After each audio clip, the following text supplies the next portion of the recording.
आज की कहानी सिर्फ इतिहास नहीं बल्कि एक फैसले की कहानी है जिसने पूरी रियासत की किस्मत बदल दी।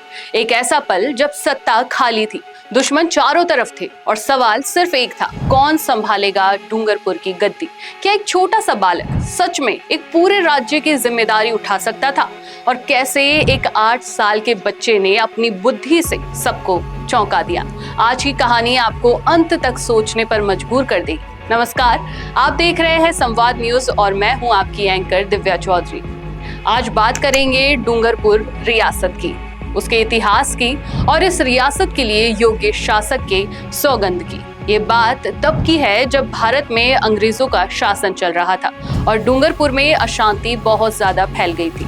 ऐसे में यहाँ के सरदारों और अंग्रेजों को एक ही चिंता थी कि डूंगरपुर की कमान आखिर किसको सौंपी जाए। तो चलिए इस ऐतिहासिक कहानी पर विस्तार से चर्चा करते हैं। ये कहानी लिखी है श्वेता चौहान ने और आप देख रहे हैं संवाद न्यूज का खास शो।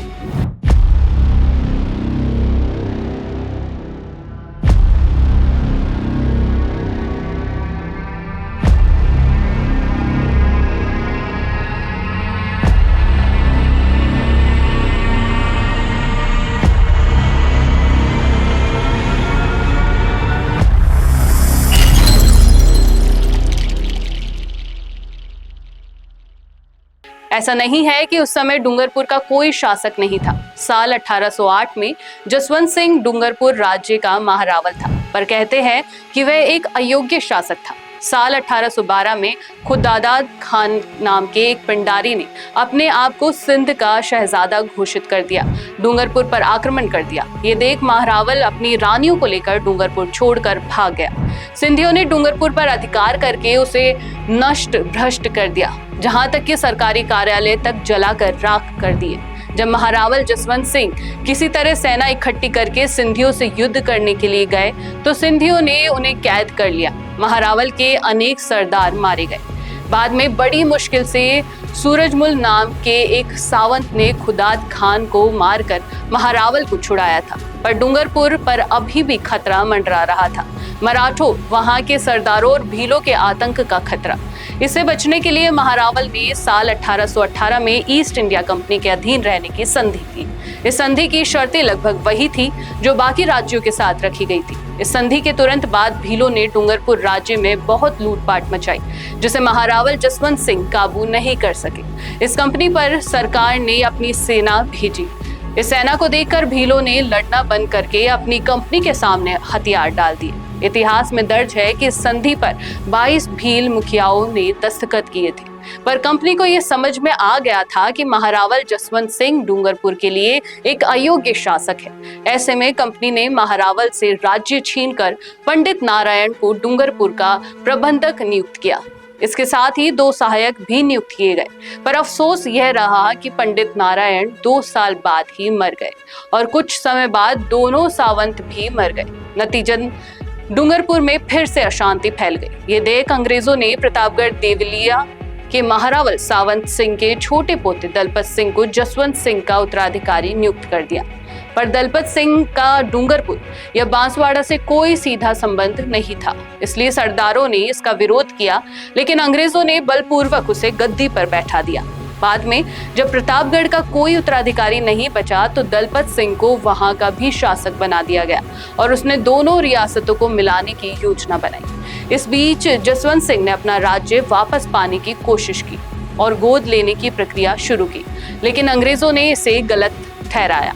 हालात इतने बिगड़ गए कि महल पर गोलियां तक चली और आखिरकार जसवंत सिंह को पद से हटाकर वृंदावन भेज दिया गया, जहां उनकी मृत्यु हो गई।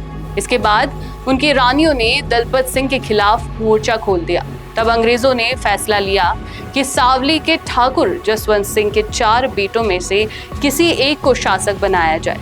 इन चारों की परीक्षा ली गई, मिठाई रखी गई। तीनों बच्चों ने तुरंत उठा ली, लेकिन तीसरे बालक उदय सिंह ने कहा कि इसे थाली में लाकर दिया जाए। फिर रुपए दिए गए, तीनों ने अपने पास रख लिए, लेकिन उदय सिंह ने कुछ दान कर दिए और बाकी से शस्त्र मंगाने की बात कही। इस समझदारी ने सबको चौंका दिया और सरदारों ने तय किया कि यही बालक डूंगरपुर का भविष्य होगा। 28 सितंबर 1846 को उदय सिंह को गद्दी पर बैठा दिया गया। जब तक वह नाबालिग था, शासन दलपत सिंह के हाथों में रहा तो यह थी डूंगरपुर रियासत की एक कहानी। एक ऐसी कहानी जिसमें संघर्ष था, राजनीति थी और सबसे अहम एक योग्य शासक की तलाश थी। अगर आपको ऐसी ऐतिहासिक और राजनीतिक कहानियां पसंद है तो वीडियो को लाइक करें, शेयर करें और चैनल को सब्सक्राइब जरूर करें। मैं हूं दिव्या चौधरी और आप देख रहे थे संवाद न्यूज। क्या आप भी बनना चाहते हैं अपने जिले की आवाज? क्या आपके अंदर है सच दिखाने का जुनून? क्या आप भी रखते हैं समाज को आईना दिखाने का हौसला?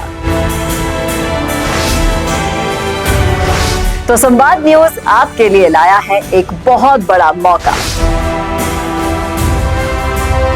जी हां, अगर आप भी बनना चाहते हैं अपने जिले की आवाज और कमाना चाहते हैं पत्रकारिता की दुनिया में अपना खुद का नाम, तो जुड़िए संवाद न्यूज से, जहां 4.5 लाख सब्सक्राइबर से भी ज्यादा का हमारा परिवार है और 10 करोड़ से भी ज्यादा व्यूज है। तो सोच कर रहें, नीचे दिए गए नंबर्स पर आज ही कॉन्टैक्ट करें।